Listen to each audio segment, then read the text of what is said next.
dapat naging masunod na kanina. Nag-declare din ako sa tatay ko. Nung magkaibigan kayo ni Michael, hindi mo consider to fall in love again. Nung una hindi. And then, it's fleeting. Minsan with your ex-husband. Are you friends with his present partner? No.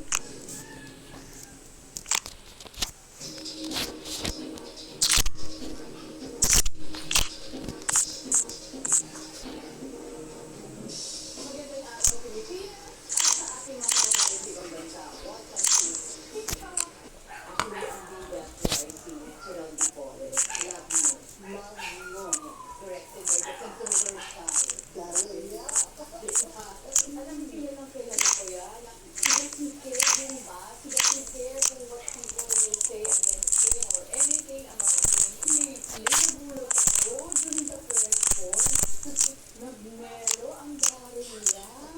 Nalibago ako kasi because of the influence ng isang Gina Alahar. Ano pa pinagagawa mo at medyo nag-fame at nagmelo ang dari niya? Alam mo, Mali, hindi ko alam kung gaano yung ang pwede ko sabihin. He has an ongoing case. So, ayoko naman makadagdag pa ano. Actually, pareho naman kami dinash at that time. Pero lalo na sa akin, maraming nagpo-comment sa mga post ko, sa aking mga accounts. So, minsan, nagpo-post pa sila dun sa photos ng mga apo ko.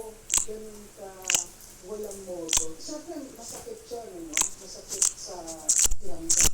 Iisip ko na lang, yung pagbabash na yun, naging close kami ni Daryl because naging comfort namin yung isa't isa because of what he has gone through and yung pinagdaanan ko din noon. Sabi ko nga sa Panginoon, kung ito yung purpose ko, kung siya yung assignment ko sa mundong ito,